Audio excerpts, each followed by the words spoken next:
Assalamualaikum warahmatullahi wabarakatuh. Selamat pagi menjelang siang, ibu-ibu, bapak-bapak. Hari ini, alhamdulillahirobbilalamin. Hari ini kita masih diberi kesehatan dan keselamatan sehingga kita bisa berkumpul di kegiatan Bu Ema ini. Mudah-mudahan kegiatan ini bisa bermanfaat buat kita semua.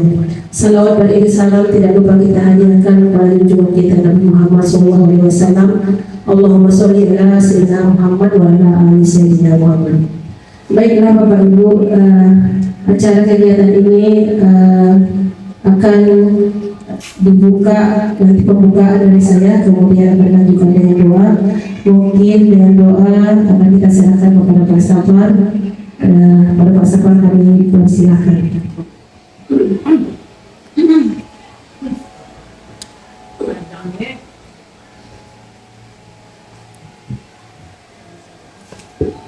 Assalamualaikum warahmatullahi wabarakatuh.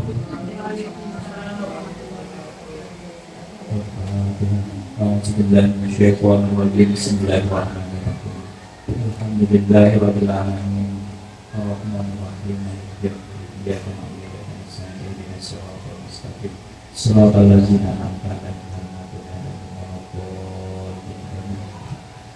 hamdan syakirin hamdan na'imin hamdan yuafi ni'amahu wa yukafi mazidah. Ya Rabbana lakal hamdu kama yanbaghi li jalali wajhikal karim wa 'azimi sultanik. Allahumma Rabbana taqabbal minna salatana wa siyamana wa ruku'ana wa sujudana wa qu'udana wa tadarru'ana wa khashyana wa ta'abudana wa ta'min taksirana ya Allah ya Rabbal alamin. Allahumma ighfir lana wa li walidayna warhamhuma kama rabbayana shighara. Allahumma inna ala zikrika wa syukrika wa husni ibadatik. Rabbana zalamna anfusana wa illam taghfir lana wa tarhamna lanakunanna minal khasirin. Allahumma ighfir lil muslimina wal muslimat wal mu'minina wal mu'minat al ahya'i minhum wal amwat innaka ala kulli syai'in qadir. Allahumma inna nas'aluka salamatan fid din wa afiyatan fil jasad wa najatan fil ilmi wa barakatan fil rizqi wa tawbatan qabla al-maut wa rahmatan indal maut wa maghfiratan ba'dal maut. Allahumma hawwin 'alaina fi sakaratil maut wa najatan minan nar wa afwan indal hisab. Allahumma abwabal khair wa abwabal barakah wa abwabal ni'mah wa abwabal rizqi wa abwabal quwwah wa abwabal sihah wa abwabal salamah wa abwabal afiyah wa abwabal jannah. Rabbana atina fid dunya hasanah wa fil akhirati hasanatan wa qina adzabannar. Subhana rabbika rabbil izzati amma yasifun wa salamun alal mursalin walhamdulillahi rabbil alamin. Amin. Assalamualaikum warahmatullahi wabarakatuh. Waalaikumsalam. Terima kasih banyak kepada Pak Safar. Mudah-mudahan doa yang dibawakan menjadi manfaat buat kita semua. Untuk selanjutnya kata sambutan dari kepala sekolah yang akan diwakili oleh Bu Wakil Kepala Sekolah kita, yaitu Bu Nini. Pada Bu Nini kami persilahkan. Bismillahirrahmanirrahim. Assalamualaikum warahmatullahi wabarakatuh. Puji syukur kita panjatkan kehadiran Allah Subhanahu wa taala karena kita masih diberikan kesehatan, kesempatan untuk datang beraktivitas seperti sehari-hari kita. Dan tak lupa pula sholat dan salam mari sama-sama kita hadiahkan kepada junjungan kita Nabi besar Muhammad SAW dengan mengucapkan Allahumma sholli ala sayyidina Muhammad wa ala ali sayyidina Muhammad. Semoga dengan memperbanyaknya kita bersolawat kita mendapatkan syafaatnya di yaumil mahsyar. Amin ya rabbal alamin. Baik. Di sini saya mewakili dari kepala sekolah, ya. Untuk tidak memperpanjang kata, untuk aksi nyata dari Bu Ema ini mengenai disenialisasi budaya positif ini sangat baik, ya, dan berharap ini akan kita terapkan di masing-masing kelas, sebab ini manfaatnya sangat banyak, apalagi salah satunya adalah membangun karakter siswa itu sendiri, Bapak Ibu, ya.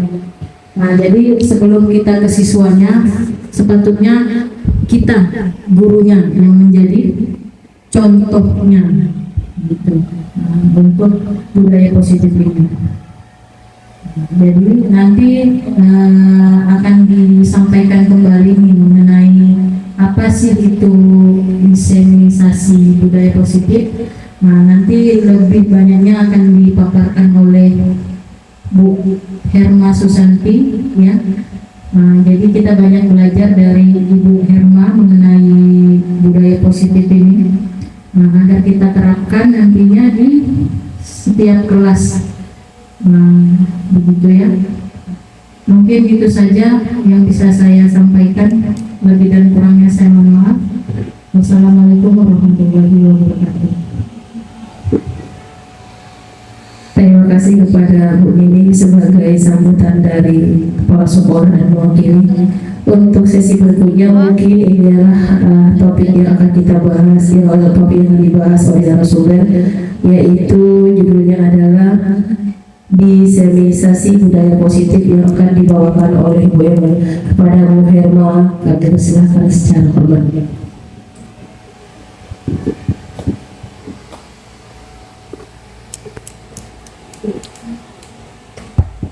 Bismillahirrahmanirrahim. Assalamualaikum warahmatullahi wabarakatuh. Puji syukur kita ucapkan kehadirat Allah Subhanahu wa taala yang mana pada kesempatan ini telah memberikan kita kesehatan dan rahmatnya sehingga kita berkumpul di ruangan Majelis Guru SMP Negeri 4 Siak. Selawat beriring salam tidak lupa kita hadiahkan kepada Nabi besar Muhammad Sallallahu Alaihi Wasallam dengan mengucapkan Allahumma sholli ala Sayyidina Muhammad wa ala ali Sayyidina Muhammad. Yang saya hormati kepala sekolah atau yang mewakili, yang saya hormati rekan-rekan Majelis Guru beserta staf. Di sini saya sebelum memulai kegiatan ingin mengajak Bapak Ibu untuk mengucapkan Bismillah. Bismillahirrahmanirrahim. Baik, untuk kegiatan pada siang hari yang berbahagia ini, saya akan memberikan atau menampilkan aksi nyata modul 1.4 yaitu tentang disiplin positif dengan tema diseminasi budaya positif.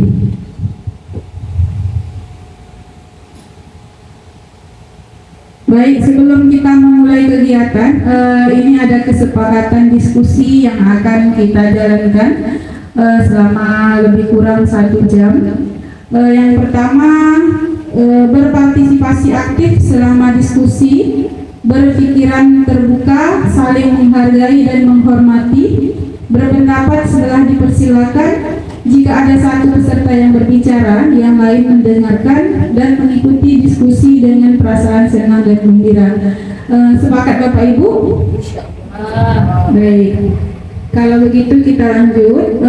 Tujuan saya melakukan aksi nyata ini yaitu yang pertama merupakan tugas aksi nyata modul 1.4 disiplin positif.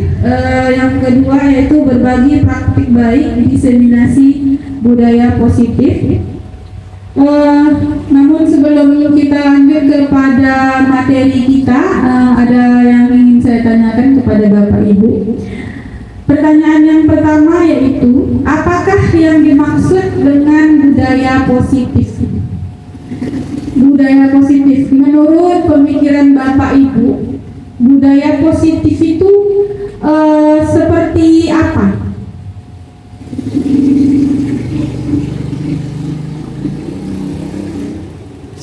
Ya, silakan Bu Mimi. Budaya positif ini kita merujuk kepada posisi kita sebagai seorang guru.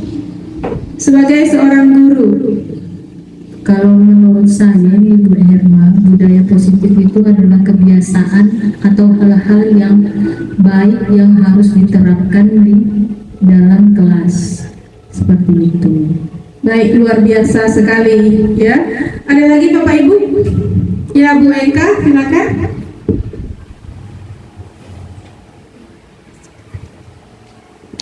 Budaya positif menumbuhkan karakter anak. Ya, menumbuhkan karakter anak. Bercerita tentang karakter anak ini pasti di antara berbagai suku, bangsa, adat, budaya pasti banyak yang akan muncul karakter-karakter anak. Ada lagi? Ya, Pak Safar, silakan.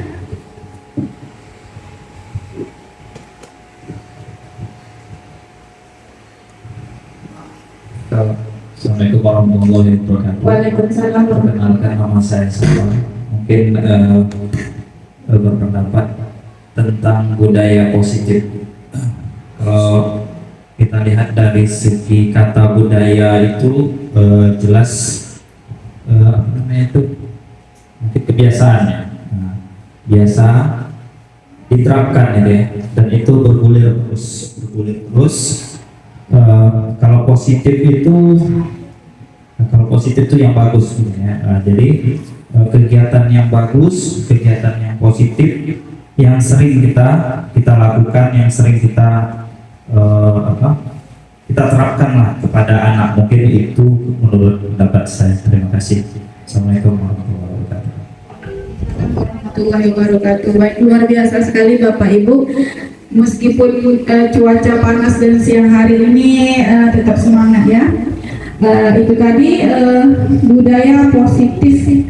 Kemudian contoh dari budaya positif. Tadi kita bercerita tentang hal-hal yang positif, perilaku yang positif. Sekarang pertanyaan yang kedua yaitu contohnya budaya positif itu contohnya apa? Ini merujuk kita sebagai seorang guru. Budaya positif.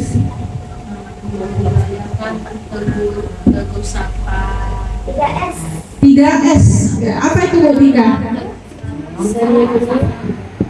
3S, menerapkan 3S dari budaya positif, yaitu senyum, sapa, salam. Iya. Iya, kalau dari Bu Tika tadi budaya positif salah satunya adalah 3S, senyum, sapa, dan salam. Nah, kira-kira di sekolah kita sudah terlaksana belum ini?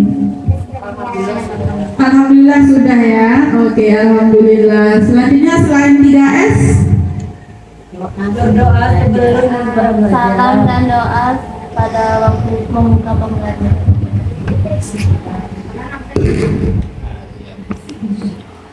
Salam dan doa pada saat membuka pembelajaran dan menutup pembelajaran. oke. Baik ya. Tadi ada senyum, sapa, salam, ada berdoa sebelum belajar gitu ya. Itu merupakan bentuk-bentuk budaya positif. Sebenarnya ada begitu banyak budaya positif yang bisa kita kembangkan dan kita jadikan sebagai sesuatu hal yang membudaya, sesuatu hal yang terus-menerus kita lakukan, bukan hanya sehari 2 hari saja. Begitu. Ini. Nah, setelah saya mempelajari modul, tadi saya sudah jelaskan modul 1.4. Jadi di dalam kegiatan guru penggerak itu ada beberapa modul yang saat ini sedang saya pelajari, yaitu modul 1.4, yaitu budaya positif atau disiplin positif. Di sana sudah Bapak Ibu bisa lihat perubahan paradigma belajar, disiplin positif, motivasi perilaku manusia, kebutuhan dasar, posisi kontrol, restitusi, keyakinan kelas, dan segitiga restitusi. Jadi keyakinan kelas itu adanya di setelah kita memahami posisi kita sebagai seorang guru, gitu ya. Kita lanjut dulu, ya. Ini ya Bapak Ibu. Perubahan paradigma belajar, pergeseran antara stimulus respon menjadi teori kontrol. Pembelajaran dirancang berdasarkan prinsip pembelajaran yang berpihak kepada murid dan berdiferensiasi, sehingga setiap murid akan belajar sesuai dengan kebutuhan dari tahap berkembangannya untuk menjadi manusia yang bisa meraih keselamatan dan kebahagiaan yang setinggi-tingginya di masa depan nanti. Nah, saya rasa kita ini sudah sebagian besar sudah menerapkan yang namanya pembelajaran berdiferensiasi, ya Bapak Ibu ya. pembelajaran berdiferensiasi itu tidak hanya kita lihat dari belajar selain kesiapan belajar juga ada nanti model-model atau metode pembelajarannya. Ada begitu banyak nanti diferensiasi yang bisa kita manfaatkan untuk mengikuti atau untuk menunjang perubahan paradigma belajar. Ini ya Bapak Ibu, pelajar Pancasila, profil pelajar Pancasila. Jadi berhubungan dengan paradigma baru ini tadi kita mengaitkannya dengan pelajar Pancasila. Yang pertama itu berkebinekaan global, bergotong royong, kreatif, bernalar kritis, mandiri, beriman, bertakwa kepada Tuhan Yang Maha Esa, dan berakhlak mulia. Saya rasa ini sudah sangat jelas sekali. Kita sekarang sudah melaksanakan kurikulum merdeka dari kelas 7 sampai kelas 9. Jadi saya rasa Bapak Ibu pun sudah memahami apa-apa saja poin-poin yang ada di sini. Oke, lanjut. Ini dia. Miskonsepsi tentang kontrol. Nah, kita sebagai guru ini merasa berkuasa terhadap diri anak. Ya tidak Bapak Ibu? Iya. Kita mengarahkan anak, kita mengharapkan anak untuk tumbuh seperti yang kita inginkan. Betul apa tidak Bapak Ibu? Betul ya. Kita tidak pernah memikirkan oh anak ini maunya seperti ini. Anak ini terlahir seperti ini kodratnya seperti itu. Seperti yang pernah saya jelaskan kepada Bapak Ibu, bahwasanya guru itu harus mampu untuk mengikuti perubahan zaman. Perubahan zaman itu ada dua Bapak Ibu. Yang pertama itu perubahan apa namanya? Apa kemarin saya bilang itu ya? Perubahan zaman. Ya, kemarin ada saya jelaskan tentang perubahan zaman, itu istilahnya adalah bahwasanya zaman kita itu tidak sama dengan zaman anak-anak saat ini. Ketika zaman kita dahulu, seorang guru ketika siswanya salah boleh dipukul, dicubit, ya kan? Saya rasa kita masing-masing kita punya yang namanya pengalaman bersama guru kita, baik itu pengalaman yang baik maupun pengalaman yang kurang menyenangkan. Nah, itu bisa mempengaruhi pemikiran kita sampai saat ini.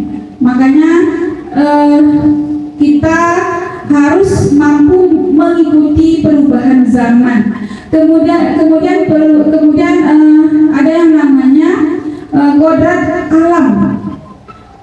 Kodrat alam, nah ya, anak-anak yang hidupnya di perkotaan tidak bisa kita samakan dengan anak-anak yang hidup di pedesaan.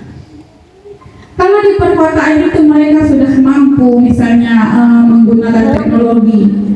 Anak-anak yang ada di pedesaan belum tentu mampu mengikuti hal yang seperti itu. Jadi kita sesuaikan saja kemampuan anak berdasarkan zaman dan juga alamnya. Yang pertama di situ ilusi guru mengontrol murid. Ada gambarnya di sana, Bapak Ibu ya. Kemudian ada ilusi bahwa kritik membuat rasa bersalah mampu menguatkan karakter. Ketiga, ilusi bahwa semua penguatan positif, efektif dan bermanfaat. Kemudian ilusi yang keempat itu bahwa orang dewasa berhak memaksa. Nah, sering kita menemui hal yang seperti ini. Guru mengontrol murid. Ketika kita mengajar di kelas, kita yang melarang, jangan seperti ini, diam, seperti itu. Sering kita seperti itu kan Bapak Ibu. Ketika anak-anak kita ribut, jangan ribut, jangan bising, seperti itu. Kemudian juga kita selalu berpikir bahwasanya ketika kita memberikan penghargaan kepada anak, itu adalah hal yang positif.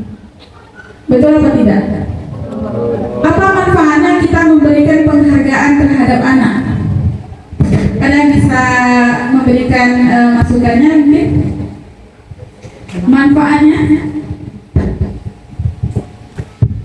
Menurut saya mungkin bisa menjadikan anak itu semakin bersemangat, semakin termotivasi, dan tentunya bisa menjadi lebih baik ke depannya.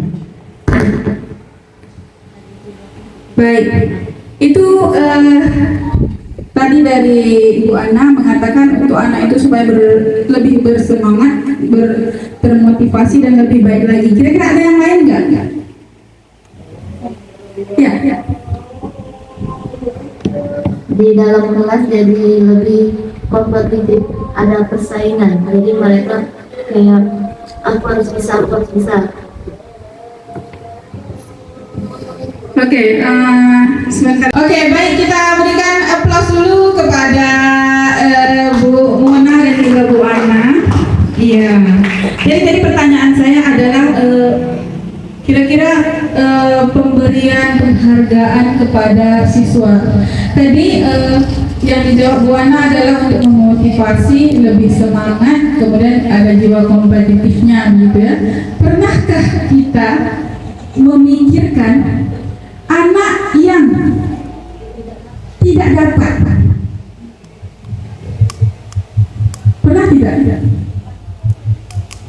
Kita fokus kepada anak yang berprestasi, kita fokus kepada mereka yang pantas diberi penghargaan tanpa kita memperhatikan mereka yang memang kurang dalam pembelajaran misalnya. Biasanya kita ini menggunakan penghargaan itu ketika pemberian rapor ya Bapak Ibu ya. Tapi pernahkah kita memikirkan bahwasanya ada anak-anak yang mereka itu memang tidak mampu dalam pelajaran, tapi mereka lebih mampu pada kegiatan misalnya ekstrakurikuler, misalnya seperti itu. Nah, jadi pemberian penghargaan juga merupakan hal yang masih bukan hal yang perlu dijadikan budaya yang terus-menerus tanpa memberikan solusi seperti itu ya. Kemudian ketika anak membuat kesalahan, kita berpikir bahwa membuat anak itu merasa bersalah itu adalah hal yang benar. Padahal tidak seperti itu sebenarnya. Ya? Ya, sebenarnya. Jadi menyangkut masalah yang bilang tadi itu yang memberikan penghargaan tadi itu kan. Nah, memang kata ibu tadi kan kita memberi penghargaan itu kepada yang anak yang mampu, yang bisa menjawab. Sementara anak yang tidak mampu, yang tidak pernah tampil, sementara dia kan terabaikan. Nah, saya pun merasa, oh iya, kita pikir juga bagaimana anak-anak yang potensinya tidak tergali itu, bagaimana kan gitu. Bagaimana cara kita memberi penghargaan kepada mereka kan gitu. Karena kan mereka pengen juga sebetulnya seperti anak yang seperti tadi lah, antara kita ramai-ramai ini kan ada 2 orang, sementara yang lain yang tidak tersentuh tadi itu apakah ada nggak kiat atau apa cara kita untuk membawa orang-orang itu dengan cara apa gitu. Mungkin dari yang lain mungkin ini sampai diskusi itu boleh ya? Iya boleh, kita sambil diskusi. Di sini kan kita sama-sama untuk memberikan budaya positif ya. Jadi kata Pak Sapor tadi bagaimana dengan anak-anak yang luput dari perhatian kita. Istilahnya memang seperti itu Bapak Ibu. Kita biasanya ketika anak itu pintar pasti dia aja terus. Ke depan pasti dia terus. Kemana-mana kita bawa dia terus. Sedangkan anak-anak yang lain ini luput dari perhatian kita. Jadi ada anak-anak yang membutuhkan yang namanya penghargaan, kasih sayang itu luput karena kita terlalu fokus pada yang pintar-pintar itu tadi. Ada nggak Bapak Ibu yang mau memberikan masukan begitu? Ya begini.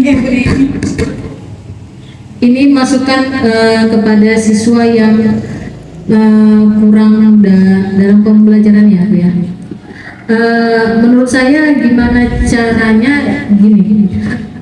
kita jadilah sahabat dia dulu, sering kita komunikasi dengan dia, karena kebanyakan kita sebagai guru ini pasti atau kebanyakan lah lebih sering komunikasi itu dengan yang pintar aja, yang mau berbicara aja gitu Pak. Terkadang kan ada tuh anak yang modelnya pendiam tuh.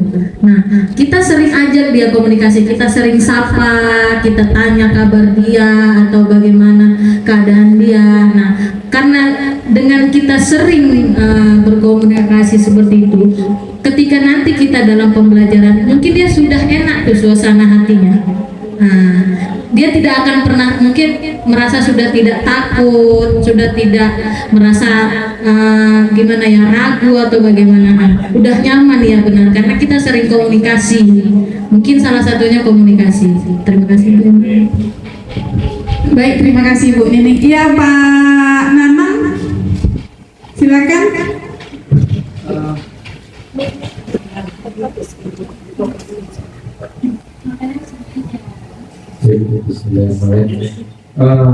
Assalamualaikum warahmatullahi wabarakatuh. Perkenalkan, nama saya Nanta Wiji. Kalau menurut saya Bu Eva, kalau menurut saya pertanyaan dari Pak Sapar tadi membantu menjawab.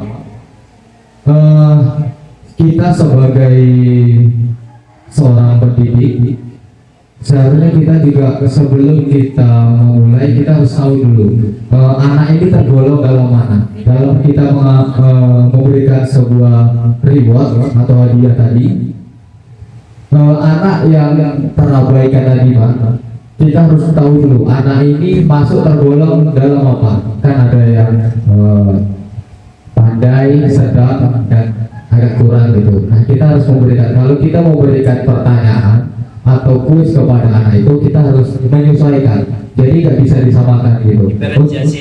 Berdiferensiasi untuk kita memberikan bahwasanya anak ini bisa dan mampu untuk menjawab dan juga tetap tidak terabaikan. Mungkin itu aja dari saya, terima kasih. Baik, terima kasih. Berikan tepuk tangan dulu kepada Pak Nanang ya, dan Pak Sapar serta Bu Nining. Oke, itu ya. Untuk mengetahui kebutuhan anak-anak ini nanti kita juga akan membahas. Namun nanti saya simpan dulu Bapak ya pertanyaan Bapak tadi.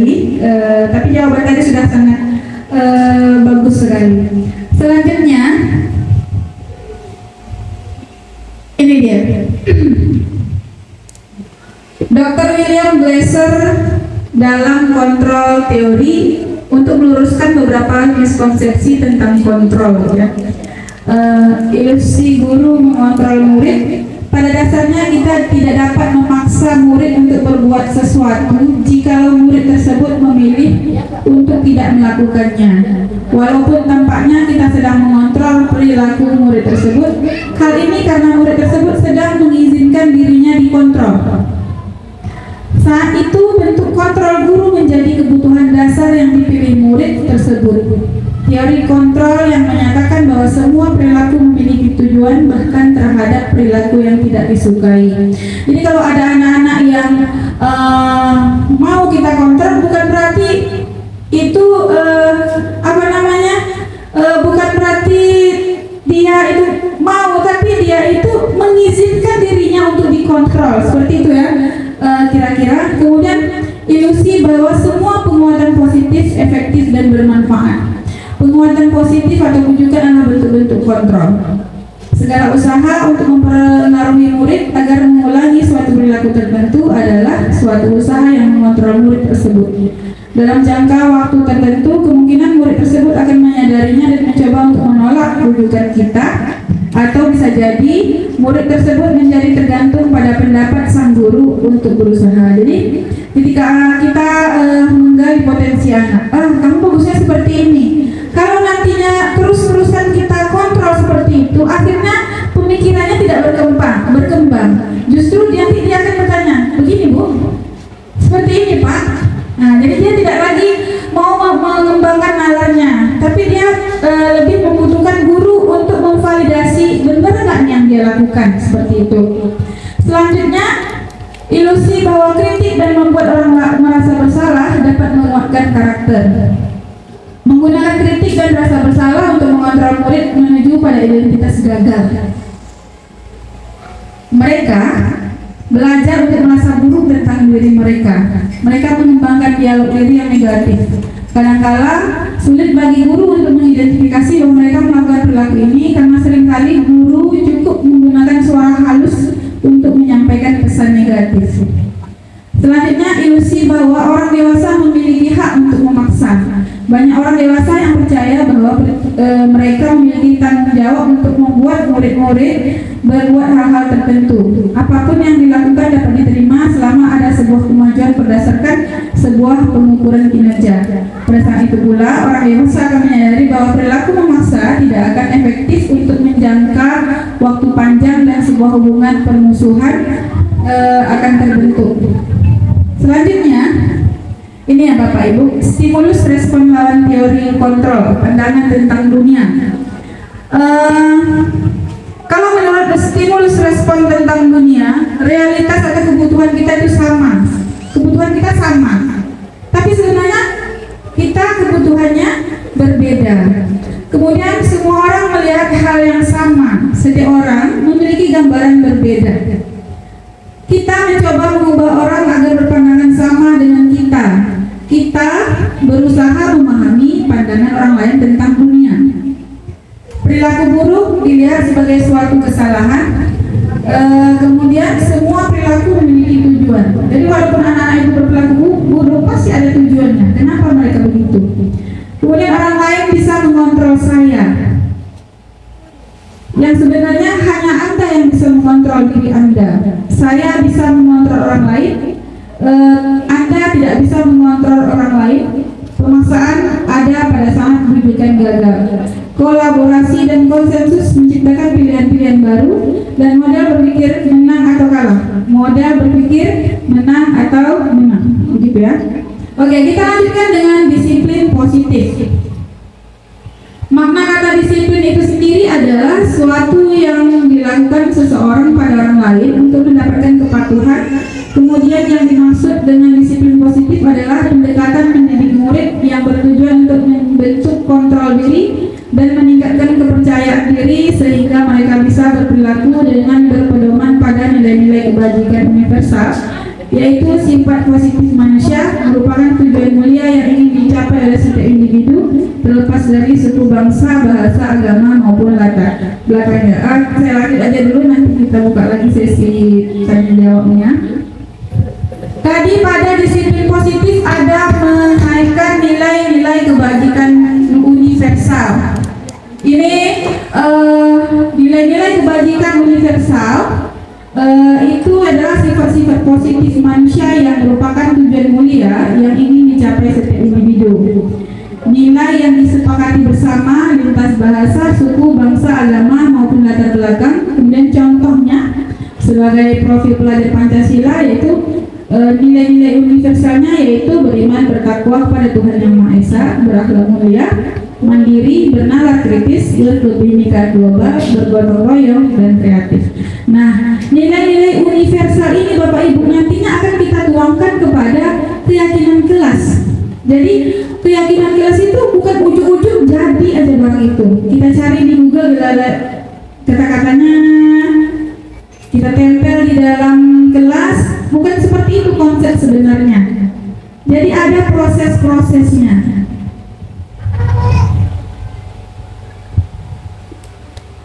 Kemudian selanjutnya motivasi perilaku manusia. Nah, setiap perilaku manusia itu pasti memiliki motivasinya. Motivasi yang pertama yaitu untuk menghindari ketidaknyamanan atau hukuman. Ini adalah tingkat terendah dari motivasi perilaku manusia. Biasanya orang yang motivasi perilakunya untuk menghindari hukuman atau ketidaknyamanan akan bertanya, apa yang akan terjadi apabila saya tidak melakukannya? Sebenarnya mereka sedang menghindari permasalahan yang mungkin muncul dan berpengaruh pada mereka secara fisik, psikologis maupun tidak terpenuhinya kebutuhan mereka bila mereka tidak melakukan tindakan tersebut. Motivasi ini bersifat eksternal. Selanjutnya, Motivasi perilaku yang kedua yaitu untuk mendapatkan imbalan atau penghargaan dari orang lain.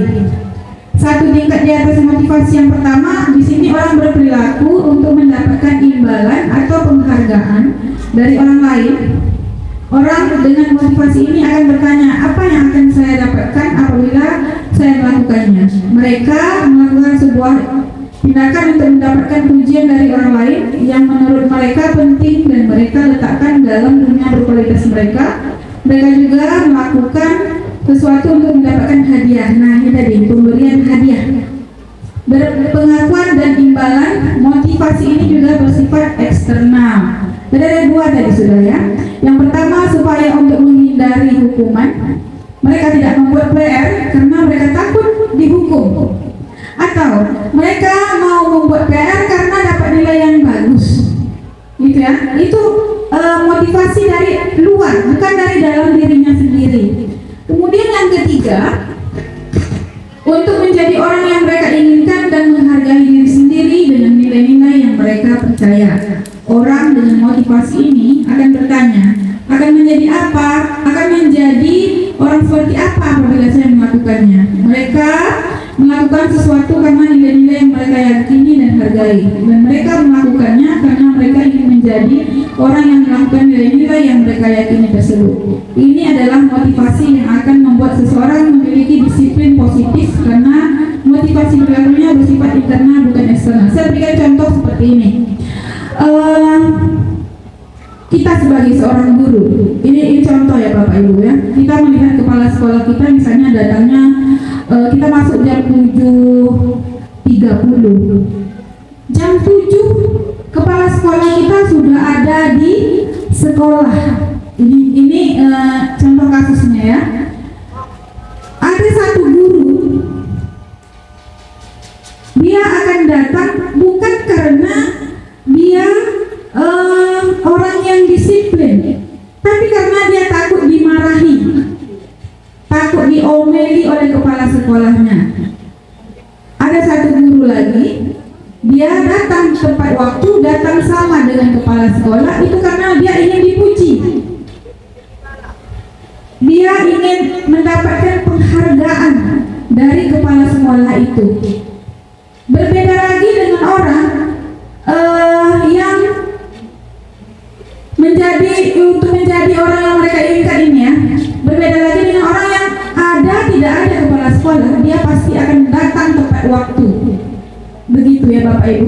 Jadi ini juga termasuk disiplin positif. Kalau kita itu misalnya kepala sekolahnya tidak datang, ya udah, besok kepala sekolah nggak datang, kita lambat-lambat saja. Berarti itu motivasi perilakunya termasuk bersifat eksternal, bukan dari dirinya sendiri. Begitu. Ini Bapak Ibu, motivasi internal menciptakan disiplin positif dan sikap merdeka. Jadi kalau kita motivasi kita itu karena orang lain, kita itu nggak merdeka. Kita itu melakukan hal-hal itu karena orang lain, bukan murni dari diri sendiri. Yang paling bagus itu adalah motivasi yang berasal dari diri kita sendiri.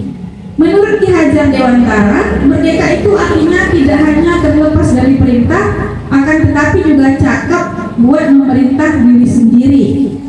Begitu. Artinya di sini adalah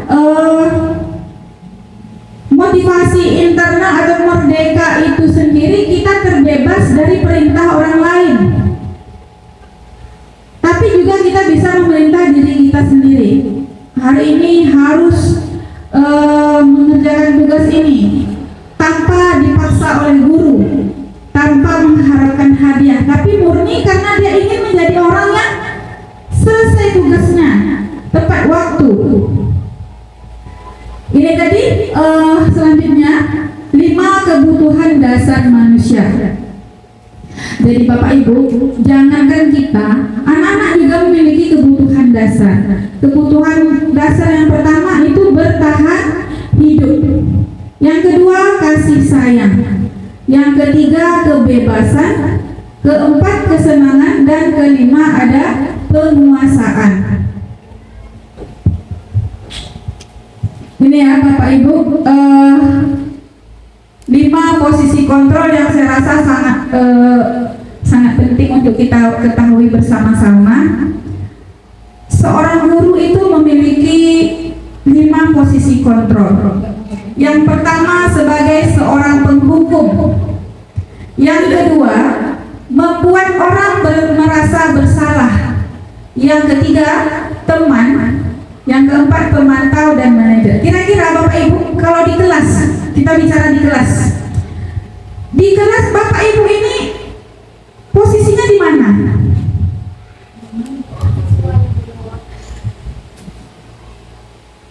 Di sini ada poin-poinnya. Kalau misalnya sebagai seorang penghukum, guru akan menghardik, menunjuk-nunjuk, menyakiti, atau menyindir. Itu perbuatannya, perbuatan gurunya. Nih coba Bapak Ibu tanyakan di dalam diri sendiri. Ini kira-kira kita ini berada di posisi yang mana ini?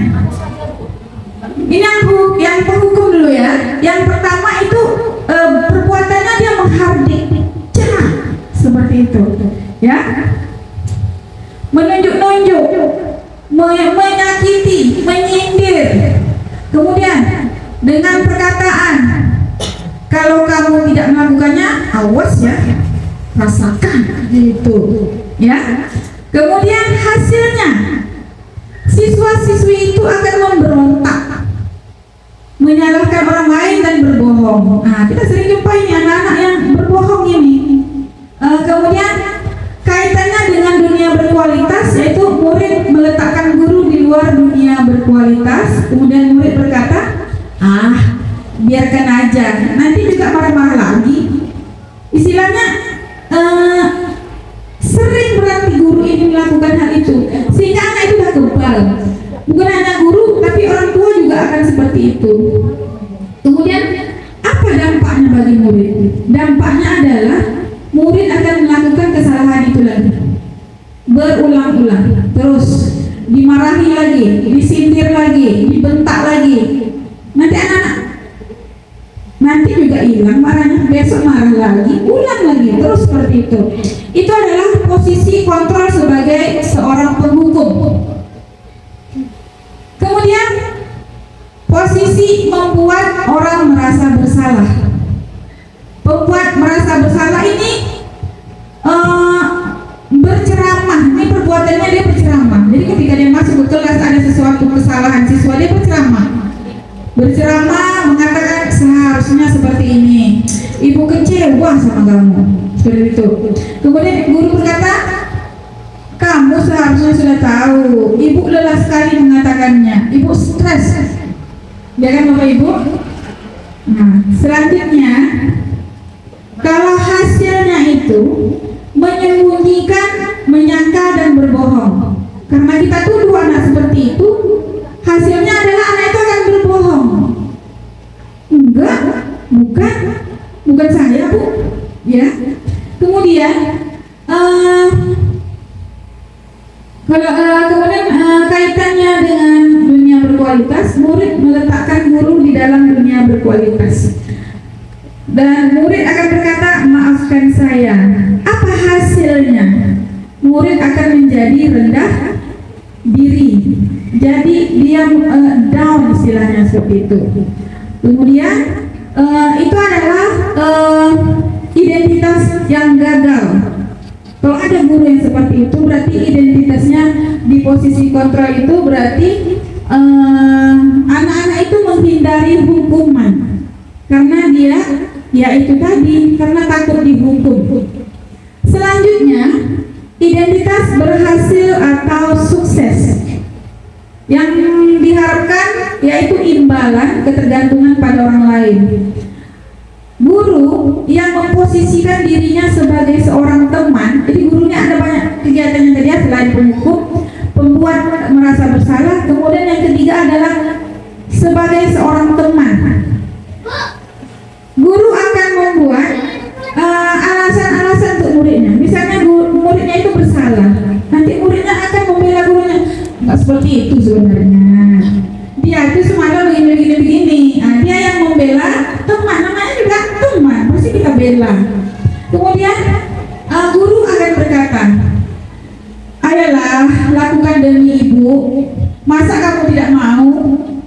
Ingat tidak ibu pernah bantu ini? Namanya kita teman. Yalah, kan dulu ibu udah bantulah lagi. Ingat posisi teman. Selanjutnya, apa yang akan terjadi atau apa hasilnya? Yaitu ketergantungan. Murid akan tergantung kepada guru. Apapun yang terjadi pasti begini Pak, begini Bu, ya kan Bu? Dia tidak mau mengembangkan pemikiran-pemikiran lain. Selanjutnya, murid meletakkan guru di dalam guru sebagai orang yang sangat penting di dunianya. Jadi kalau tidak ada gurunya dia nggak akan jadi apa-apa, seperti itu. Kemudian murid akan berkata, saya pikir bapak ibu teman saya, ternyata begitu.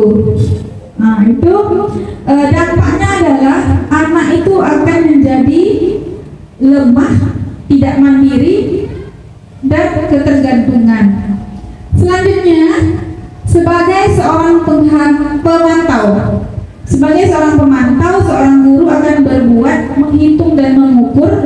Kemudian guru akan berkata, apa peraturannya? Hasilnya menyesuaikan diri bila diawasi. Kemudian kaitan dengan dunia berkualitas, murid meletakkan guru peraturan dan hukum di dunia berkualitas. Jadi ada di dalam dunianya yang berkualitas, ada guru, ada peraturan, dan juga ada hukuman di sana.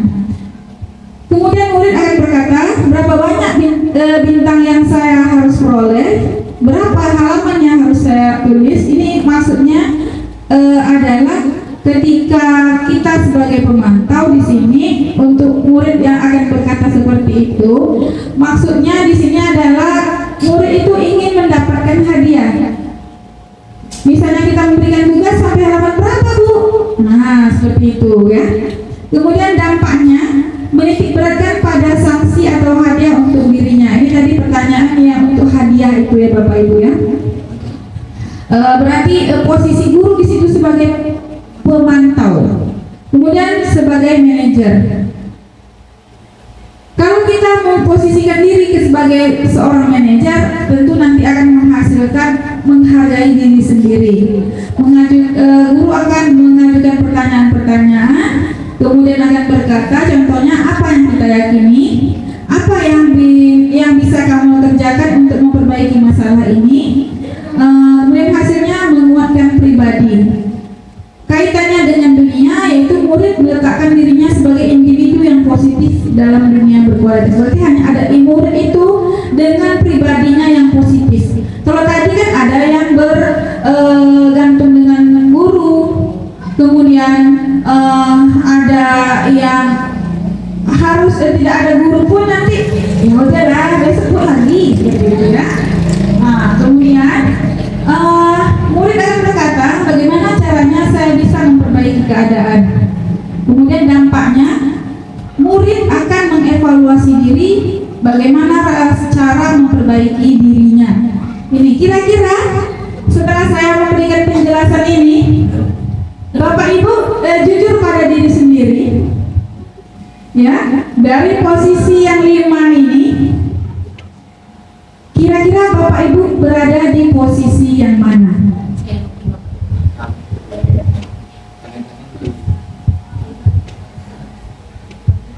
Terima kasih ya dari penjelasan Bu Emma dari poin yang 5 tadi. Sesudah saya cerna dan saya sudah pahami, mungkin posisi saya yang kedua. Posisi yang kedua itu tadi saya dengarkan bahwasanya atas segala kejadian yang saya baik yang saya senangi dan saya tidak senangi di murid saya, selalu memberikan ceramah panjang di dalam kelas, ya, menjelaskan untuk bagaimanapun untuk motivasi serta memberikan dorongan mana yang terbaik, mana yang tidak. Mungkin itu saja dari saya. Terima kasih. Baik, terima kasih Bu Jana. Berarti Bu Jana untuk saat ini posisi Bu Jana adalah membuat orang merasa bersalah. Itu ya Bu Jana ya. Iya, oke, terima kasih. Ada lagi Bapak Ibu mungkin yang lain? Pak Nanang mungkin? Kira-kira Pak Nanang posisinya di mana ini? Menghukum, membuat orang bersalah, teman, pemantau, atau manajer? Kalau saya Bu, kadang kalau saya melihat dari poin-poinnya, saya kadang merasa kalau saya kadang di posisi sebagai teman juga ada, kadang juga memberikan kayak hukuman tapi membuat hal yang positif ya, tidak menghukum secara fisik ya, seperti itu. Dan juga ada juga di bagian pemantau, jadi saya juga masih belum memasukkan diri saya di mana gitu. Cuma saya dari sini saya akhirnya bisa tahu ya, nantinya saya harus di posisi yang lebih baik lagi, mudah-mudahan bisa di posisi manajer. Terima kasih. Baik, terima kasih Pak Nanang. Kita aplaus dulu lah jawaban dari Pak Nanang dan Bu Nurjana Panel ya. Penghukum dan yang Pak Nanang belum tahu ya. Pengennya di mana sih Pak Nanang? Kalau saya inginnya di posisi manajer karena ya ingin lebih baik lagi untuk kedepannya. Betul sekali ya. Jadi mengapa ditampilkan posisi kontrol ini? Karena untuk merubah disiplin dari atau budaya dari anak-anak kita, tentu kita harus sadar dengan diri kita dulu kan, di mana saya ini sekarang ini. Mungkin Bu Tika, mungkin saya lihat tadi ketika saya menyampaikan posisi kontrol, mungkin Bu Tika ini senyum-senyum ini. Jadi saya penasaran Bu Tika ini posisinya di mana ini ya? Baik, terima kasih Bu Eva. Kalau menurut saya lebih ke teman sepertinya, karena kan di bidang mata pelajaran seni budaya itu kan anak-anak lebih dekat, apalagi di ekstrakurikulernya. Jadi mereka merasa saya ini bisa jadikan untuk teman, bisa jadikan guru juga, gitu seperti itu. Luar biasa. Kasih tepuk tangan dulu untuk Bu Tika ya. Oke. Bu Mira. Oke, silakan Bu Mira. Iya, ini Bu Mira dari tadi belum menjawab ya Bu Mira. Kasih mic katanya. Kira-kira posisi mana nih Ibu guru BK kita ini? Assalamualaikum warahmatullahi wabarakatuh. Waalaikumsalam warahmatullahi wabarakatuh. Di sini saya sebagai guru BK. Terkadang saya itu sama murid bisa sebagai teman, bisa juga sebagai pemantau. Kadang saya sama kayak macam Pak itu tadi, Pak Nanang. Saya bisa menghukum, bisa menjadi teman, dan mungkin untuk kedepannya biar lebih baik lagi. Itu saja. Baik, sama berarti ya, bisa menjadi seorang penghukum, pembuat merasa bersalah, teman, pemantau dan manajer. Semua posisi ini sebenarnya tidak perlu kita merasa malu untuk mengakuinya sebenarnya ya kan? Karena kita ini sama-sama masih belajar untuk menjadi guru yang profesional, gitu ya. Jadi pada kenyataannya memang masih banyak sebagian besar dari kita sebagai penghukum, pembuat rasa bersalah, ada juga yang memposisikan diri sebagai teman, pemantau dan manajer. Tentu hal itu mempunyai dampak yang berbeda-beda ya Bapak Ibu ya. Jadi tergantung kita maunya yang seperti apa. Mau kita anak itu mengulangi kesalahan terus sampai dia selesai, atau kita mau membuat anak merasa rendah diri karena kita membuat dia merasa bersalah, atau kita mau membuat dia lemah, tidak mandiri dan tergantung. Sebenarnya menjadi teman bagi murid juga tidak masalah sebenarnya, tapi mempunyai kadar-kadar tertentu. Tidak mesti langsung full sebagai teman, nantinya dia tidak akan bisa mampu untuk mandiri, menjadi ketergantungan. Kemudian menjadi seorang guru yang memantau. Nah, ini tadi dampaknya adalah anak itu nanti mau melakukan sesuatu itu butuh hadiah. Sama tadi seperti yang saya berikan kasus kepala sekolah dan guru tadi. Itu dari mana datangnya kita pengen dipuji guru tadi? Itu adalah hasil dari kepribadian kita yang dibentuk sebelum-sebelumnya. Aku mau yang seperti ini biar dapat hadiah, seperti itu. Kemudian posisi manajer adalah posisi yang paling baik menurut saya. Itu karena siswa nantinya akan mampu mengevaluasi diri, bagaimana cara dia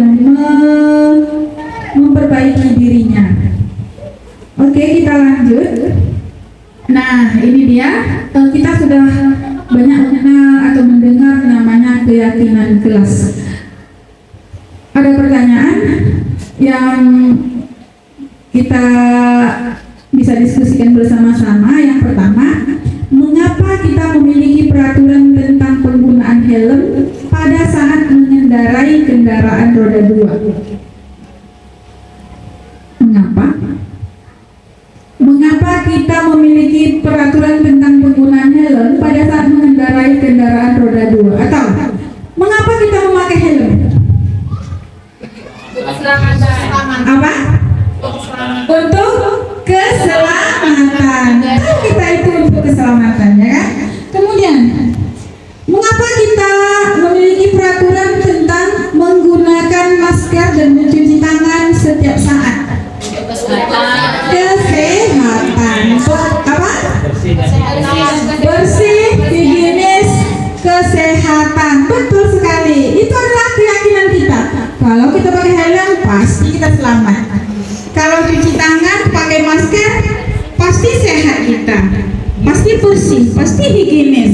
Itu keyakinan kita sendiri kan? Tanpa ada orang lain yang memunculkan perasaan itu. Kita memang udah dari diri kita sendiri sudah ada, yakin kita seperti itu. Baik, begini ya. Pembentukan keyakinan sekolah atau keyakinan kelas. Nah, tadi seperti yang saya sampaikan tadi, keyakinan kelas itu tidak ujuk-ujuk tiba-tiba ada tertempel di dalam kelas. Keyakinan kelas itu tidak ujuk-ujuk kita cari di Google, dibuat secantik mungkin, kemudian anak-anak harus mengikuti keyakinan itu. Tidak seperti itu. Keyakinan kelas itu pembentukannya seperti yang ini. Keyakinan kelas bersifat lebih abstrak daripada peraturan. Jadi tidak ada istilah peraturan, tapi lebih abstrak, yang lebih rinci dan konkret. Kemudian keyakinan kelas berupa pernyataan-pernyataan universal. Tadi kita sudah menjelaskan tentang pernyataan universal. Contohnya tadi yang barusan adalah penggunaan helm, ya kan? Yang universal dari penggunaan helm tadi adalah namanya keselamatan, begitu ya. Kemudian pernyataan keyakinan kelas senantiasa dibuat dalam bentuk positif, tidak seperti dilarang berbicara saat belajar, dilarang makan saat belajar. Tidak ada yang bernada negatif, tapi dia dalam bentuk positif. Kemudian keyakinan kelas hendaknya tidak terlalu banyak sehingga mudah diingat dan dipahami oleh semua warga. Jadi tidak boleh sampai panjang keyakinannya, sedikit tapi merangkul semuanya, seperti itu. Selanjutnya, keyakinan kelas sebaiknya sesuatu yang dapat diterapkan di lingkungan tersebut. Jadi jangan muluk-muluk. Keyakinan kelas itu hal yang bisa dilakukan di kelas itu misalnya. Kemudian warga kelas hendaknya ikut berkontribusi dalam pembuatan keyakinan kelas lewat kegiatan curah pendapat dan bersedia meninjau kembali keyakinan kelas dari waktu ke waktu. Begitu proses pembentukan keyakinan kelas. Ini contoh keyakinan kelas ya Bapak Ibu. Ini ada untuk kelas 1, kelas 5 dan juga ada kelas 7. Kalau dalam bentuk kelas 1, keyakinan kelasnya mereka masih bersifat umum seperti ini. Setiap anggota kelas perlu belajar, setiap anggota kelas perlu senang, melakukan tugas, saling menghargai, perlu merasa aman. Kemudian dalam kelas 5, selalu bersikap positif, senantiasa menjadi diri terbaik, percaya dan menghormati orang lain serta barang miliknya, berkomitmen terhadap setiap tugas, senantiasa membantu. Keyakinan kelas 7 bentukannya seperti ini Bapak Ibu. Ya, bentukan keyakinan kelas 7 seperti ini. Kita juga bisa nanti memanfaatkan profil pelajar Pancasila. Profil pelajar Pancasila misalnya kritis, mandiri, itu bisa kita buatkan dia menjadi sebuah keyakinan kelas. Kalau di sini nilai universalnya adalah hormat. Kami meyakini bahwa sangat penting untuk menghormati semua orang dan barang milik orang lain. Di sini kan umum ini. Nanti bisa kita gunakan. Misalnya ada anak yang salah misalnya mengganggu temannya. Nah, kita ingatkan lagi dengan keyakinan kelas yang ini. Siapa yang tadi membuat keyakinan kelas ini, Bapak Ibu? Bersama Siapa? Guru dan Oke. Kalau kata Pak Sapar, guru dan siswa. Kalau kata Pak Nana, sama, guru dan siswa. Coba lagi wali kelas. Guru. Oke. Wali kelas? Kesepakatan kelas dibuat oleh guru siswa, guru atau bagaimana? Kesepakatan bersama. Oke. Kalau Bu Dewi? Bersama. Nah, Bapak Ibu, di dalam membuat keyakinan kelas itu guru hanyalah sebagai fasilitator. Kita tidak campur tangan dalam membuat keyakinan kelas, tapi yang membuat adalah siswa.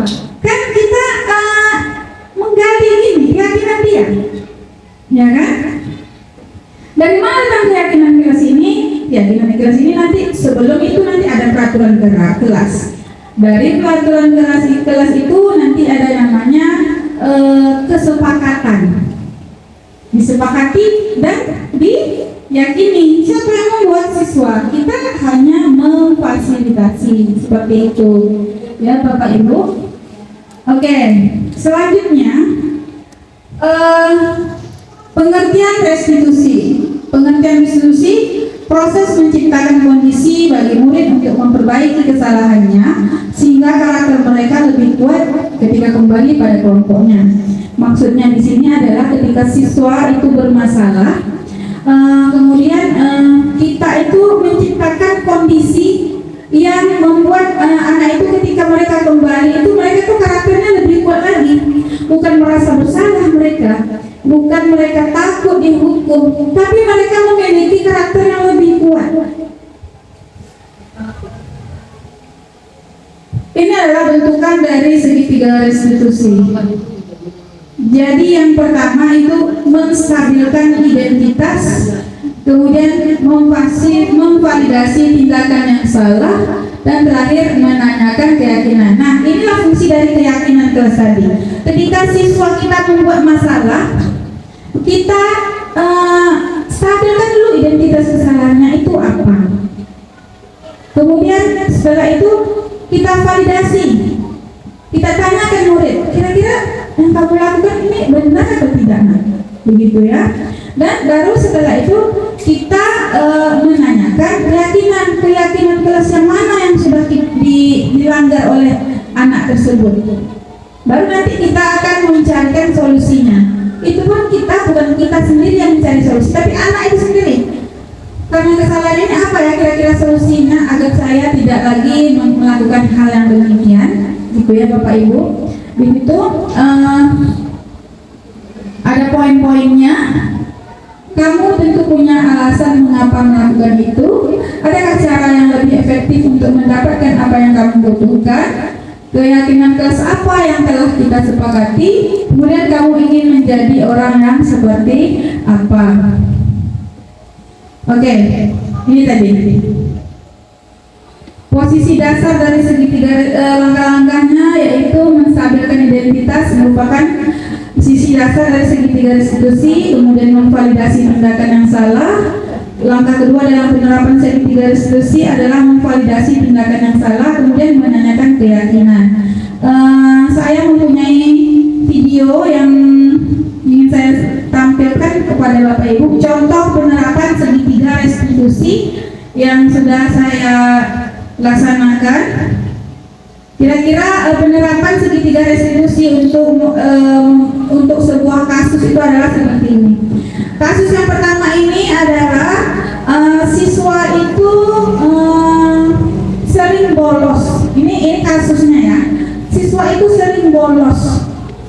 Nah, kasus yang kedua itu adalah siswa itu melakukan perundungan.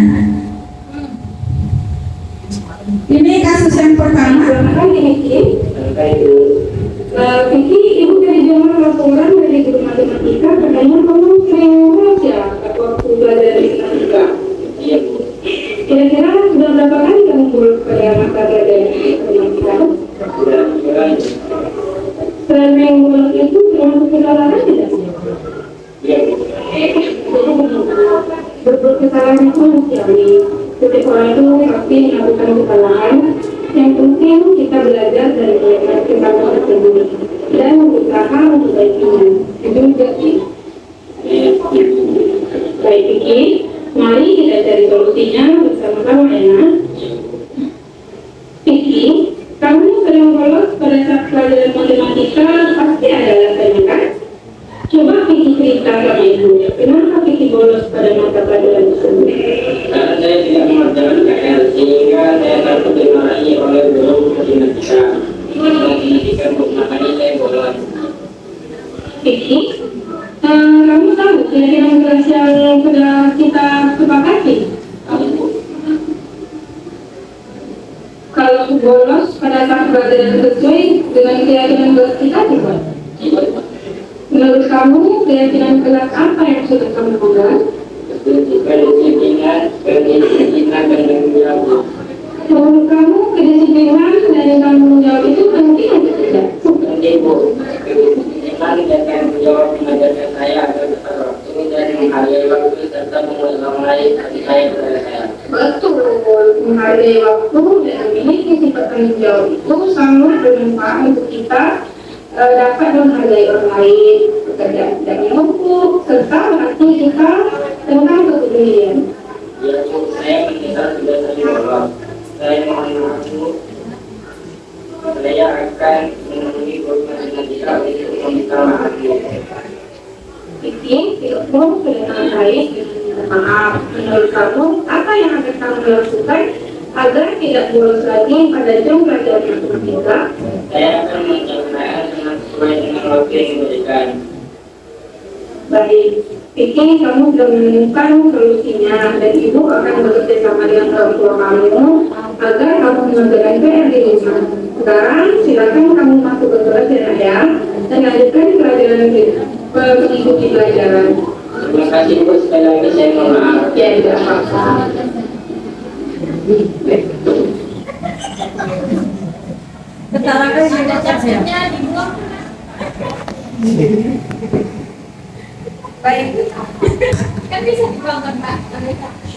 Baik itu ya Bapak Ibu, tadi adalah contoh kasus penerapan restitusi segitiga.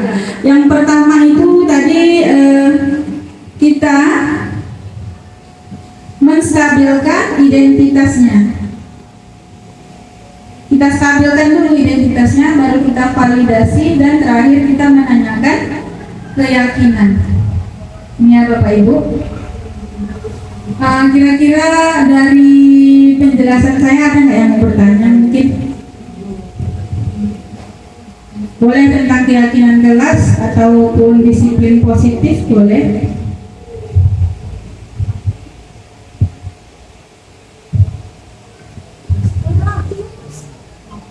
Ada pertanyaan? Pas. Ya, pas apa? Boleh? Tadi kan waktu pertama tadi ada berapa nih? Ada 5 ada berapa tadi? Yang pertama kali itu. Jadi ini ada semacam kayaknya ada semacam rentetan apa gitu. Yang ada sebelum disiplin A tuh paradigma belajar, disiplin positif, motivasi, kebutuhan dasar, posisi kontrol, keyakinan kelas, dan segitiga restitusi. Ini apakah dalam satu konsep kesatuan dari keyakinan kelas atau seperti apa? Ini penerapannya di kelas kira-kira. Kalau kita lihat dari kan konsep budaya positif kan, ada berapa itu itemnya.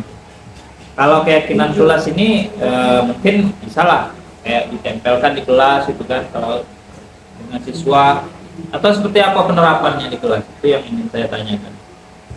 Baik, terima kasih Pak Saklar, super sekali pertanyaannya tentang penerapan budaya positif tadi Bapak ya. Jadi tadi kata Bapak untuk keyakinan kelas bisa lah ditampilkan di kelas berarti ya. Kalau yang lainnya bagaimana? Nah, perubahan paradigma belajar, disiplin positif, manusia, motivasi perilaku manusia, kebutuhan dasar, posisi kontrol restitusi dan segitiga restitusi itu lebih ditekankan kepada guru atau kepada murid. Kira-kira menurut Pak Sapar kepada siapa ini kira-kira ini? Kalau mana ya? Ini bisa untuk guru kan, bisa untuk siswa.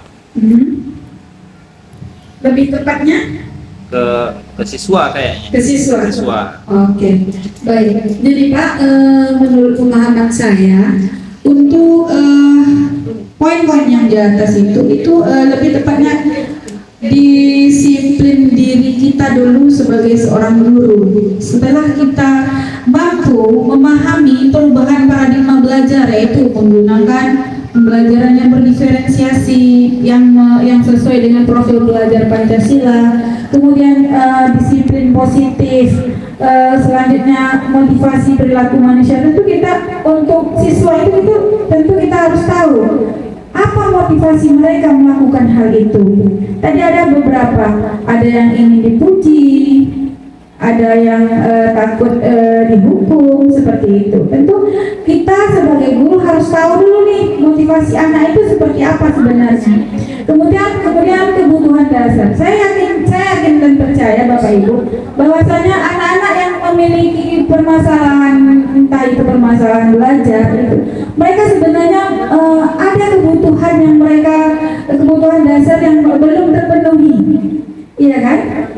Ada kebutuhan yang harus mereka yang mereka inginkan, misalnya seperti itu. Contohnya siswa yang sering berkelahi misalnya, kira-kira kebutuhan apa yang sedang mereka cari itu ketika siswa itu berkelahi? Bisa jadi dia butuh kasih sayang. Di rumah dia mungkin kurang kasih sayang. Dengan dia bertengkar dengan temannya, nanti gurunya akan menegur, ya kan? Dia butuh kasih sayang seperti itu. Ataupun juga dia mungkin butuh kebutuhan dasarnya adalah penguasaan. Bahwasanya gini loh, saya ini loh, bisa loh ini, seperti itu. Kemudian posisi kontrol restitusi ini jelas sekali untuk kita guru. Kita memposisikan diri sebagai guru ini di mana posisi kita.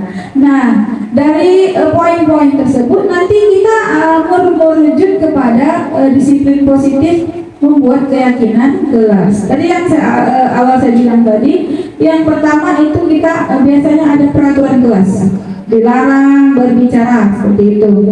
Kemudian nanti ada kesepakatan kelas. Dari kesepakatan kelas itu nanti ada keyakinannya. Dari kesepakatan itu apa yang kita yakini? Apakah bernalar kritis? Apakah tentang kewajiban atau tugas atau disiplin? Seperti itu Bapak. Nah, kira-kira jawabannya. Terima kasih. Terima kasih atas jawaban yang telah diberikan. Berarti kita sebagai guru harus memahami konsep itu tadi ya, budaya positif. Tapi kan targetnya kan siswa kan gitu kan.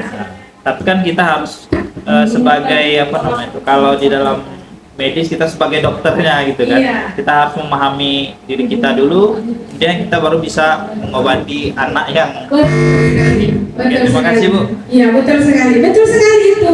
Jadi bagaimana caranya kita mengobati anak kalau kita sendiri nggak sadar kita ini rupanya sakit juga gitu kan? Jadi kita harus sadar dulu, kita harus perbaiki dulu, kita harus membudayakan disiplin positif, budaya-budaya positif itu dulu, baru nanti kita bisa menerapkannya kepada peserta didik. Nah, begitu Bapak Ibu. Mungkin ada lagi yang mau bertanya?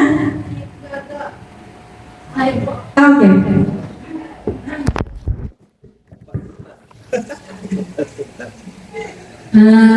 Saya belum paham mengenai tadi kan ada kesepakatan kelas tuh. Awalnya sebelum kesepakatan kelas ada peraturan. Nah, berarti kan ada peraturan, lalu ada kesepakatan kelas, lalu ada terakhir keyakinan. Nah, jadi apakah keyakinan ini harus berhubungan dengan kesepakatan kelas nih? Harus berhubungan gitu.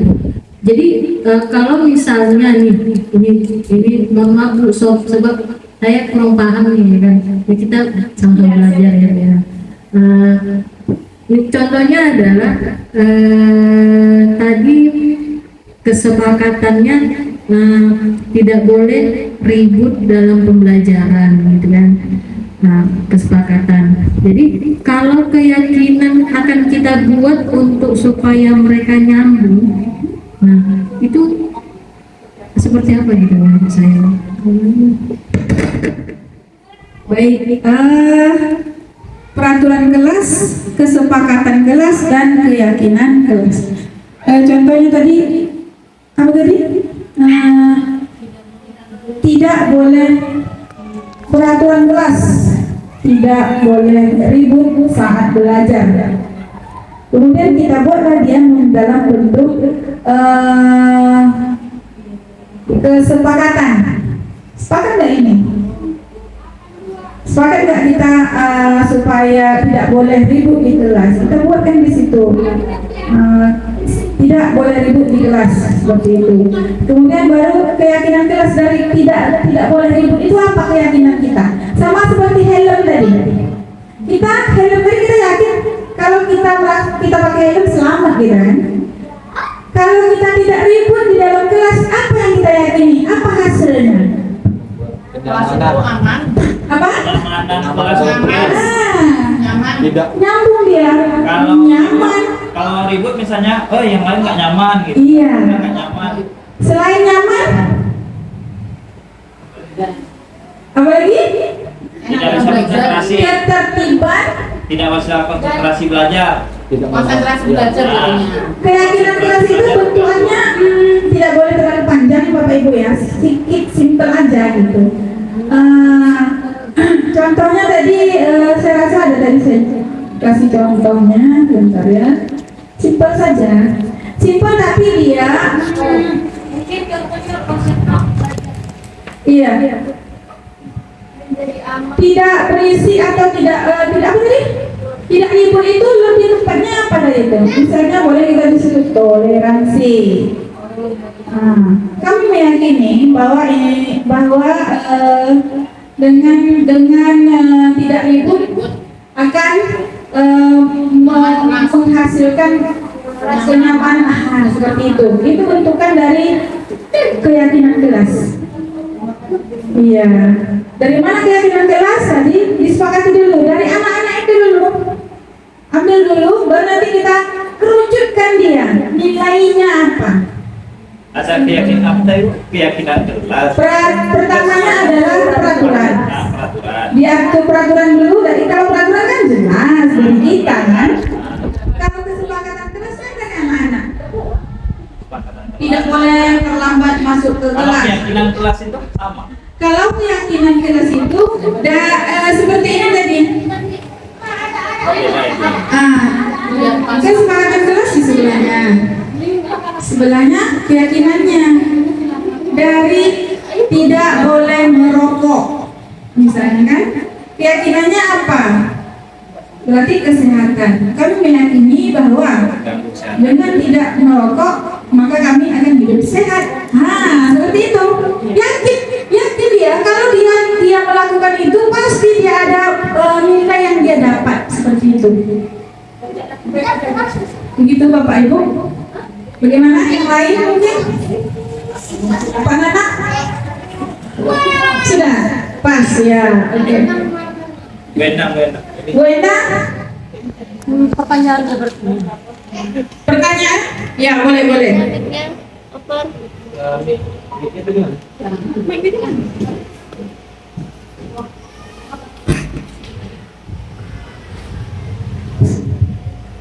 Baik, terima kasih atas waktunya.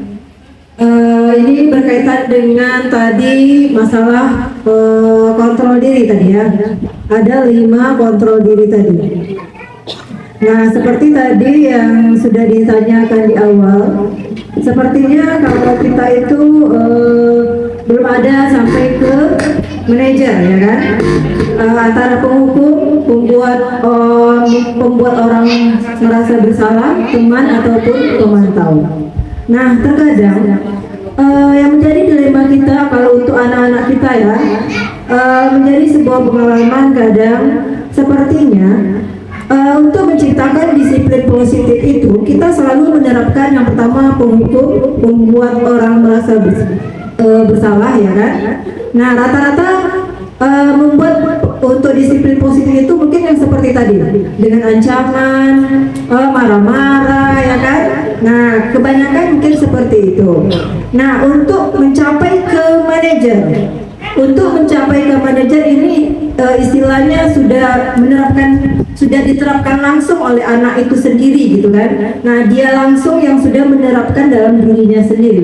Untuk kita misalnya kita di SMP, otomatis untuk membuat anak itu biasa supaya dia terbiasa melakukan hal itu, istilahnya di awal itu pengetahuan itu biasanya dari rumah dulu. Dia mendapatkan ilmu atau ditransfer ilmu oleh orang tuanya. Jika kita sudah SMP misalnya kan, anak-anak itu kita didik untuk seperti itu. Sepertinya kita harus mulai dari nol dulu gitu. Kita harus mulai dari nol dulu untuk mendidik seperti tadi. Nah, jadi kira-kira bagaimana tanggapan ataupun mungkin ada sharing kita sama ibu-ibu yang lain, mungkin ada solusi ataupun cara bagaimana supaya disiplin positif ini terlaksana tanpa dengan adanya hukuman ataupun ancaman-ancaman. Nah, itu mungkin bagaimana kira-kira solusinya. Sedangkan untuk mendidik anak kita sebagai manajer tidak bisa langsung dari SMP ini, otomatis dari dia sudah SD ataupun anak-anak, otomatis masalah disiplin positif ini orang tua sudah mentransfer ilmu kepada anaknya. Mungkin karena kita di sini mungkin juga berpengaruh dari lingkungan kita. Nah, kondisi lingkungan kita yang kadang anak-anak itu lebih keras, ya kan, lebih keras. Nah, tadi pertanyaan saya seperti itu tadi. Kira-kira bagaimanakah solusi supaya untuk menciptakan disiplin positif ini dengan tidak menjadi penghukum ataupun membuat orang supaya merasa bersalah seperti itu, tidak ada hukuman, tidak ada ancaman dan segala macam, terciptalah disiplin positif tadi. Nah, kira-kira gimana solusinya atau gimana tanggapannya gitu? Terima kasih. Baik, luar biasa sekali pertanyaan dari Bu Enda. Kita kasih tepuk tangan dulu lah. Iya, kira-kira ada nggak nih Bapak Ibu yang mau memberikan masukannya? Kira-kira ini supaya kita bisa sampai ke posisi manajer tanpa menghukum dan membuat merasa bersalah itu bagaimana strateginya, Bapak Ibu ya? Bagaimana? Ada yang Bu? Ya, silakan.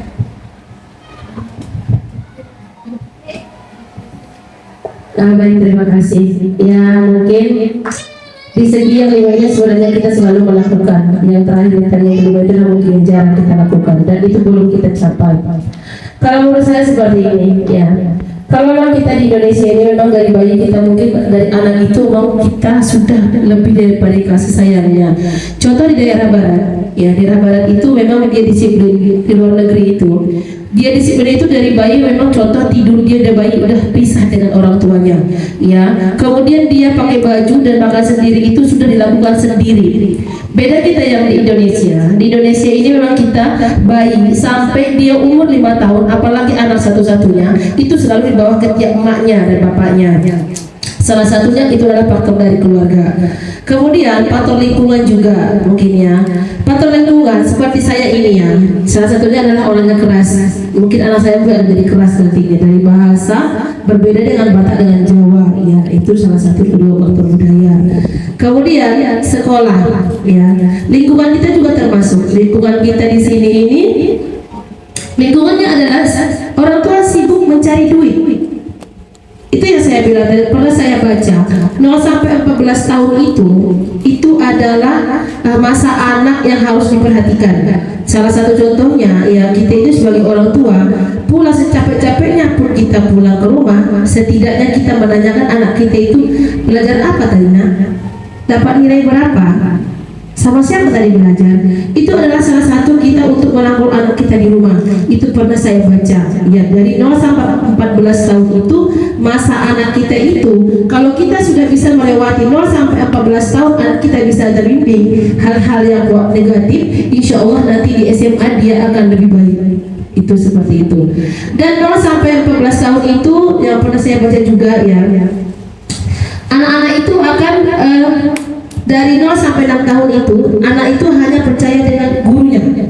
Walaupun ibu gurunya pintar jenius, namun kita itu tidak berguna bagi dia. Tadi belajar apa? Belajar ini, sini mama ajari. Dia tidak akan percaya. Dia hanya percaya pada gurunya. Dan dia SMP, dia hanya percaya pada temannya. Jadi kalau ada sesuatu hal, jadi kita itu harus bertanya pada temannya, bukan pada dia. Dia itu tidak akan pernah percaya kita. Ya itu sepertinya pas yang ibu bilang tadi, Bu Enda bilang tadi, itu semuanya adalah faktor lingkungan dan faktor kondisi dan situasi kita di lingkungan kita. Seperti itu Bu Enda. Baik, terima kasih Bu Nurjana. Ya, kita kasih tepuk tangan untuk Bu Nurjana. Ya.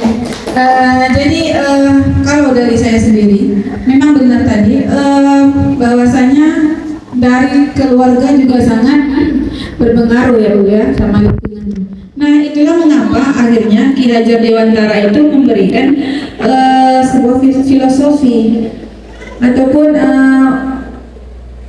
bahwasanya guru itu harus mau menerima atau harus mau terbuka terhadap yang namanya kodrat alam dan kodrat zaman. Jadi kalau anak itu memang dia tinggal di tempat yang seperti Bu Jana bilang tadi, orang yang keras seperti itu kan, nah guru juga harus belajar untuk menerima itu.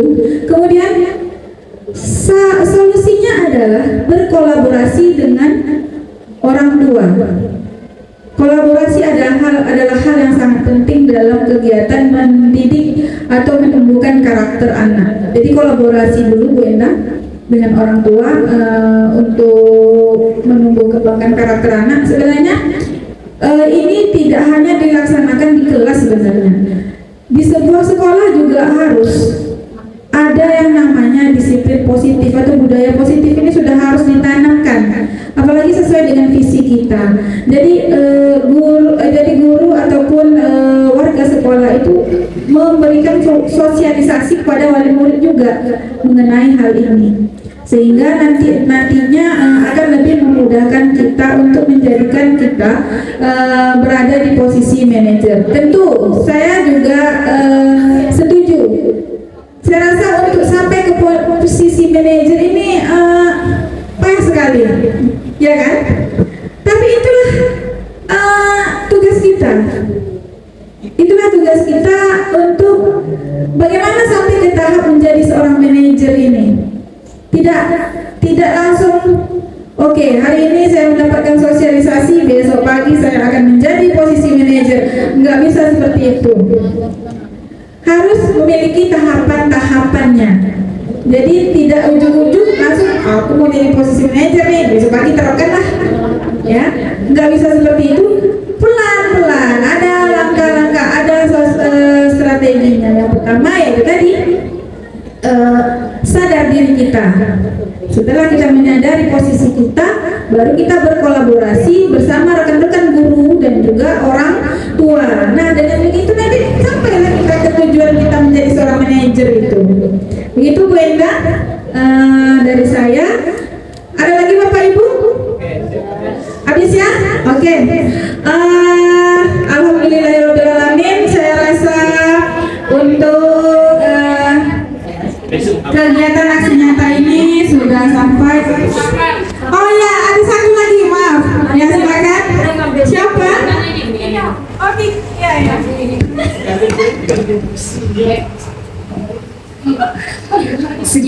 Sedikit mau bertanya.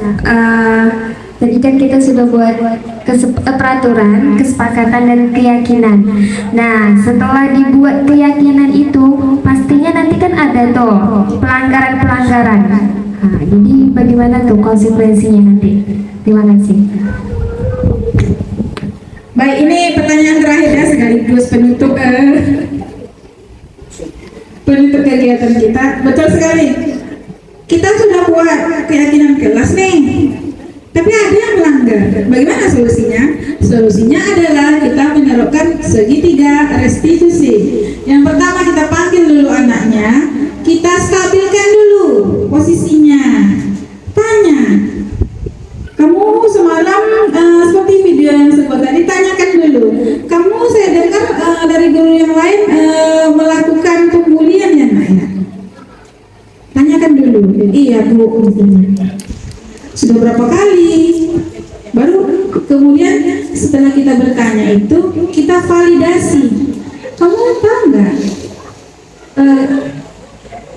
salah atau benar itu yang kamu lakukan itu? Setelah itu baru nanti kita memberikan keyakinan. Kita kaitkan dengan keyakinan. Dengan kamu membuli teman kamu, kira-kira keyakinan kelas yang mana nih yang sudah kamu langgar? Toleransi bu, misalkan. Nah, nanti kita minta anak jangan kita. Nanti nak setelah kalau dari sini kamu pergi jumpa kawan kamu minta maaf sama dia ya nak ya. Nanti kalau misalnya sama orang tuanya juga jangan lupa minta maaf sama orang tuanya. Enggak seperti itu. Kita menanyakan kesepakatan yang sudah dia langgar, kemudian kita tanyakan kira-kira solusinya apa ini? Kan dia langgar. Kesepakatan kan mereka yang bikin, bukan dari dasar perintah kita kan? Baru minta dia membuat solusinya. Bagaimana nak? Nah ini kamu udah begini nih, apa solusinya nih? Apakah nanti dia akan muncul sendiri? Dia misalnya dia merasa bersalah, minta maaf. Nah kemudian nanti ada langkah-langkah selanjutnya yang akan dia lakukan seperti itu. Nah itu tadi untuk keyakinan kelas. Jadi tidak ujuk-ujuk kamu sudah melanggar toleransi sesuai dengan keyakinan kelas. Tidak, kita yang bertanya. Masuk poin, itu namanya posisi sebagai penghukum. Nah, ya kan? Jadi kita harus tanyakan, kita hanya sebagai fasilitator, dia yang mencari solusinya. Seperti itu.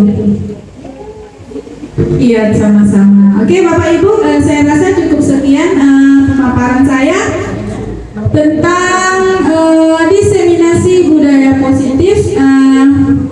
Saya mengucapkan ribuan terima kasih kepada Bapak Ibu yang sudah memberikan saya kesempatan dan waktu untuk menyampaikan aksi nyata ini. Lebih dan kurang saya mohon maaf. Saya akhiri. Assalamualaikum warahmatullahi wabarakatuh. Terima kasih kepada narasumber kita hari ini, yaitu Bu Herma. Alhamdulillahirrahmanirrahim, ini mungkin sudah di ujung acara. Ya, banyak hal-hal yang kita tidak tahu menjadi tahu di pembelajaran ini. Banyak kontrol kita terbagi guru, dan kemudian budaya positif yang akan kita kembangkan. Mudah-mudahan kita akan dapat ilmu ini bisa membuat ke level 5 tadi, budaya positif tadi. Terima kasih kepada semuanya yang hadir hari ini. Mungkin cukup sekian acara kegiatan kita hari ini. Semuanya sebagai protokol, apabila ada salah saya mohon maaf. Saya akhiri dengan salam. Assalamualaikum warahmatullahi wabarakatuh. Waalaikumsalam warahmatullahi wabarakatuh.